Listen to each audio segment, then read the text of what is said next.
I'm Dennis Edge, and a longtime resident of the neighborhood. Moved here in 1970. When I moved here was the height of the Vietnam anti-war movement, and I was involved.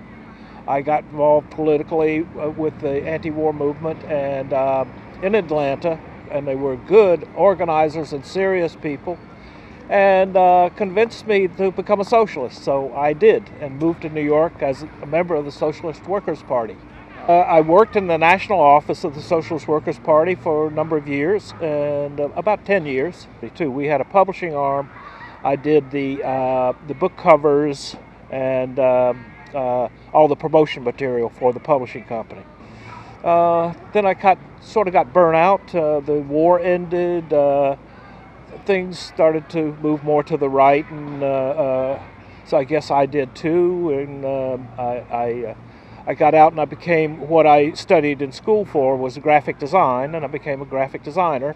Worked at Lord & Taylor for a while, and I met who is now my wife, Lois, and we established a design studio, and we worked as designers for a number of years until I retired about 10 years ago. And then I became a birder. The first bird I photographed was a red-tailed hawk, actually in front of my apartment on 9th Street. That year we had a big snowstorm. It was a nor'easter, left more than 20 inches on the ground. And the third day into it, I went out and I was moving the snow off my car, and I heard this tinkling noise across the street. No one was on the street, so I walked over to investigate, and it was a red-tail on a garbage can with a pigeon under it. And I didn't really know. I knew it was a bird of prey, but I didn't know it was a red-tailed hawk because I didn't know birds then. Turns out the bird was injured, had an injury to its chest. So we called the Audubon Society. I had my wife call the Audubon Society, and they in turn gave us the number of a bird rehabilitator. Well, the bird rehabilitator said, throw a blanket over the bird, put it in a box, and bring it to me. Easier said than done.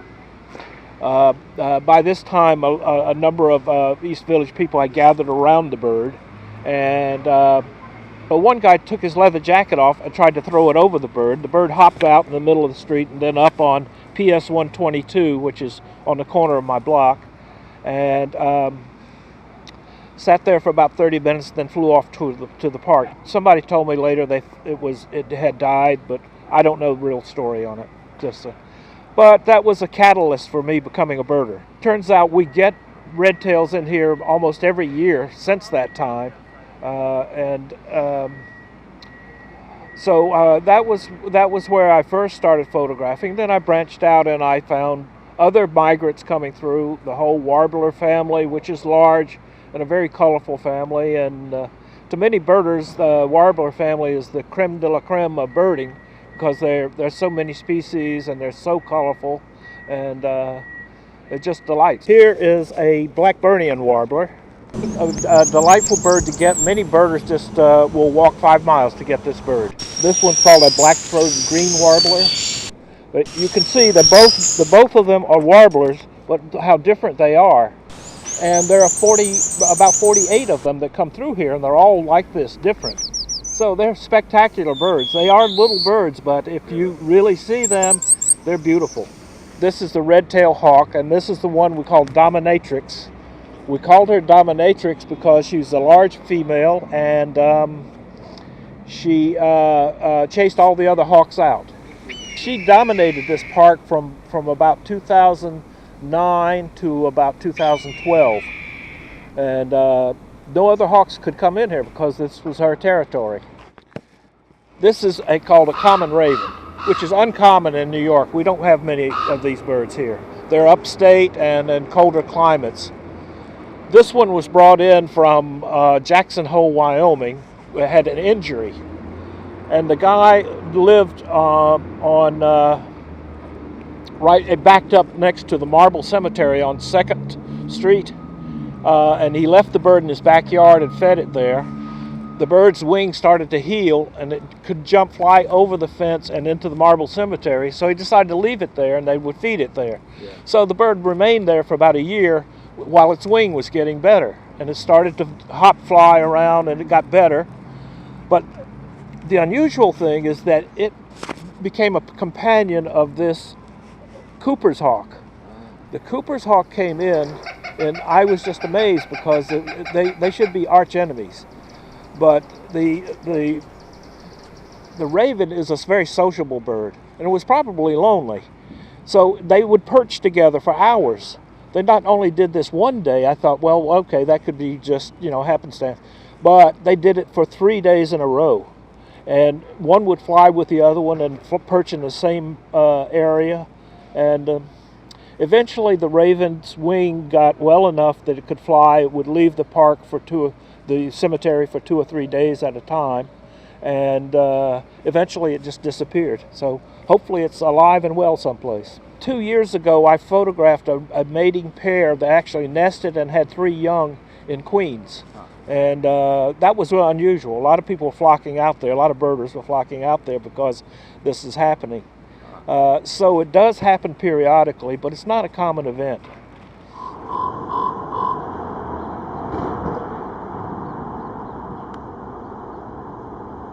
It's called a Scots oriole, and this is the first time it was recorded here. Had been feeding on sap wells made by a sapsucker on a little viburnum bush over here. Yellow-bellied sapsucker, which is a member of the woodpecker family. This is an American woodcock. My friend Loy found one the other day on the street. I had been stunned, and she came in, and it revived, and she released it, and it flew away. It's actually a shorebird. It uses that long beak to dig in the mud and get a larva and worms out of the deep mud. And all of Tompkins used to be a wetlands. All of this area was it. And I think these birds probably have a genetic memory of that. And that's why we still get these birds through here. This was taken at Central Park. It's a black-crowned night heron. But I brought it to show because we're getting them here. We're getting them here. They come at night, and I didn't believe it when one of the park regulars told me. I couldn't. I said, "You have to show me," because he described it to me. I said, "You're describing a heron to me, but I don't think we get herons here." But it does come, and I photographed one here. There's no water. They usually eat fish and aquatic life, but the birds are coming here for the rats. They're eating rats. And then I looked it up in my book, and it says they do eat rodents. Great horned owl was here in the Hare Krishna tree in 2007 in September. Stayed for about 3 days, and I located it because jays were mobbing it. They were noisily attacking it, and that's how I found it. With image stabilization, you can do it. And you shoot fast, and you eliminate any blur or shake from being handheld. So people will ask you what you're shooting while you're shooting it, and that's a little bit annoying because you're shooting, and you're trying to concentrate on getting it. And but other than that, pretty good. I don't have any problems with people. And most people, I think, some people are becoming birders because of it. I know sometimes when I walk into the park, people start looking up because they know I'm a bird guy. A book I'm doing for birds of Tompkins Square, which I have 94 species for now. 95% of them are from the park here. That happens during the migration seasons in the spring and the fall. I'm looking for a publisher. As I said, I was a graphic designer, so I've laid it out, and I've got it all designed, and I've written it. I just have to have it read by a couple of my excellent birding friends, and then I'm ready for a publisher. After I left the Socialist Workers' Party, I felt New York was home, and it is home now. So I've been here for almost, 44 years. So I spent the majority of my life here.